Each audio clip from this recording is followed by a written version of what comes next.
Bonjour à toutes et à tous, je suis ravie de vous retrouver pour cette nouvelle vidéo, même si aujourd'hui j'ai le sentiment que ce ne sera pas partagé de votre côté. Vous allez comprendre pourquoi tout de suite. Je vais vous parler des 12 barrages à la communication. Tous les jours, nous communiquons et tous les jours, nous utilisons ces barrages. Alors, la classification a été faite par M. Thomas Gordon, qui a écrit plusieurs livres, dont un livre intéressant qui s'appelle « Parents efficaces au quotidien ». Et vous allez voir que c'est vraiment compliqué, si on s'arrête à cela, de communiquer. Le premier barrage à la communication, c'est ordonner, commander, diriger. La personne qui est en face de vous va sentir alors qu'on lui enlève toute sa responsabilité. Le deuxième barrage, avertir, admonester, menacer. Et là, ça va générer en face de la rancœur et même de la colère. Troisième barrage à la communication, faire la morale, prêcher, implorer.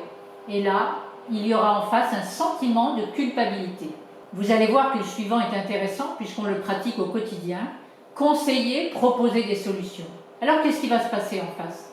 Mais la personne va considérer qu'elle est incapable de résoudre ses problèmes seule.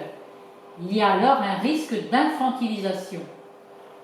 Et on l'empêche quelque part, on l'empêche de réfléchir. Le cinquième barrage, persuader à l'aide de la logique, sermonner, argumenter. La personne va donc se sentir inférieure et là aussi incapable. Sixième barrage à la communication, juger, critiquer. La personne se sent alors nulle. C'est ainsi et je ne peux pas faire autrement. C'est ce qu'elle va penser. Septième barrage, vanter, donner son accord, flatter, évaluer supérieurement. Alors ça peut être intéressant bien sûr, mais si c'est utilisé à mauvais escient, ça va être considéré comme du paternalisme. Huitième barrage à la communication, c'est qualifier, ridiculiser, faire honte. On a tous connu ça et ça fait monter la charge émotionnelle, ça fait monter la pression émotionnelle. Un autre barrage, interpréter, analyser, diagnostiquer. Et là, il y a un risque de rompre la communication par peur.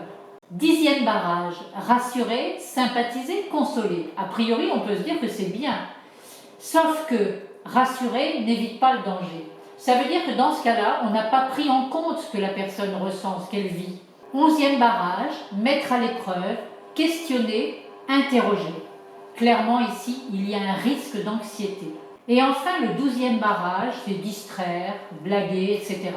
Là, la personne peut considérer que finalement, ses problèmes, c'est une invention à elle. Elle se fabrique des histoires. Voilà, que cela ne vous décourage pas, puisque bien sûr, dans les prochaines vidéos, je vous donnerai quelques clés pour pouvoir davantage et mieux mettre en commun. Je vous souhaite une excellente fin de journée. Je vous dis à très bientôt. Merci.